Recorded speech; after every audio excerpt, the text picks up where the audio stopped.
My guest on the new episode of the One-on-One with Jon Evans podcast this week is Bevin Prince. Now, Bevin grew up in North Carolina. She graduated from UNCW's Film Studies program, and she played Bevin on the still wildly popular One Tree Hill TV show, which shot for 9 seasons here in Wilmington. She also recently reopened her high-intensity cycling center, Recess by Bevin Prince, which you can find along Eastwood Road. That personal triumph came just months after Bevin's personal tragedy. Her husband, Will Friend, died July 3rd after being struck by lightning on Masonboro Island. This interview will be the first time Bevin speaks publicly about what happened that day, about the pain of losing her soulmate, about the friends and family who helped her regain the strength to move forward and to keep showing up. I don't wanna be anything other than what I've been trying to be lately. I had no idea it was happening while it was happening. And I think I have a lot of gratitude for that. I think if we had been in Los Angeles, I may have been more aware of how big the reach was. But we were removed from Hollywood. We were in this amazing small town. Yeah. It was just us. And I remember my mom saying to me once, being like, "This is amazing. Look at this show you're on." And I don't remember thinking it was a very big deal. Yeah. I remember being like, it's just a show. It's fun. Yeah, it's just I'm going fun. out with having, Soph and Hill, and you know, and that's the way it is. Yeah. It's gonna get fun. Left foot leads. Let's go. Come on. When someone says Recess by Bevin Prince, what does that mean to you? It is community. I think that is the thing I'm most proud of that we've built. We've built such an incredible community. We show up for each other, good times, bad times. We don't expect you to come in and be any sort of way. You get to show up exactly as you are, where you are. That was something I realized when I was auditioning so much. I was trying to be something for someone else all the time. I was trying to get someone else's approval. I was trying to make sure I got the job. And that was the version of success that I knew. And when I started to ride more and more, I really found that it's not about anyone else's approval. It's about how I feel about myself. A man is dead after being struck by lightning over the weekend. According to an incident report, people on Masonboro Island flagged down New Hanover County Sheriff's deputies on Marine Patrol Sunday afternoon. After arriving, deputies performed CPR on William Friend, but we're told he died a short time later. I wake up every day and I know that my wife is there. I can't fathom what it would be like to wake up and have her taken in the way that Will was taken from you. It's a living nightmare. It's an absolute living nightmare. It was like any other day that we've done a million times.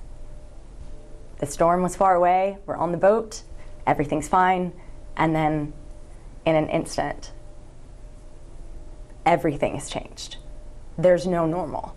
And there's no playbook for it, you know? And I know that everything, I hesitate to say this because I don't want to sound like I'm saying I'm fortunate in this situation, but I am fortunate in this situation to know that it was so much bigger than me.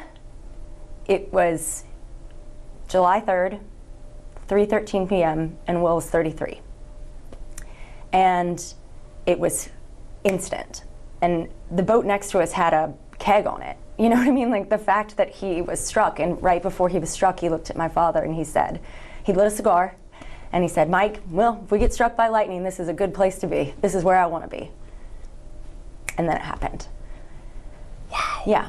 Instantly, the people that were on the boat next to us it was a nurse, an ex-military, and a bounty hunter. And they responded so fast. And then the police boat happened to be driving by right at that moment. Just happened to be there. So they were able to move him to the police boat. So there was, in my mind, there was absolutely nothing that could have been done. And I have to accept that this is larger than me and my understanding at this time. How did you go about putting one foot in front of the other after that? To be honest, that whole time is such a blur. I remember wanting to see him So it was not an option for me to stay in bed. I had to get up and go to the hospital to see him one more time. And everybody was coming into town too. All of Will's friends. I mean, we had people from Dubai, London, Monaco, New York, California, like all Jackson Hole, Wyoming. I mean, everybody and every single person was there to show up for him and me. And so you just got to get up. And then at that point, his birthday was that Sunday, and that's when we were going to have his celebration of life, or Saturday, I can't remember. And I felt in my bones Will holding me up. I knew I had to speak. I knew I had to speak, and it wasn't an option not to, because I know that man would have done it for anyone in his life. And so, and I felt him like hold my shoulders up and stand up with me. Yeah. When did it feel okay to start moving forward? You know, it's still so day to day. Some days it doesn't feel okay. And I think the thing I remind myself is, I have two options. I can stay here on this planet, or I cannot. And that's not an option for me. So I really only have one option. And I knew when Will passed, I said, okay. I was fortunate enough to experience a kind of love and support and partnership that I know so many people will never feel. So my life now is service. My life now is service. That's it. And I'm going to do everything I can to serve the people in my community and the people that work with me and my friends and my family, and I will continue to show up and do that. That's all I know. That's all I can do. That's the only option. You can hear my entire interview with Bevin Prince right now on the new episode of the One-on-One with Jon Evans podcast, available on all of the major podcast apps. There are also links to listen inside this story on our website and our news app.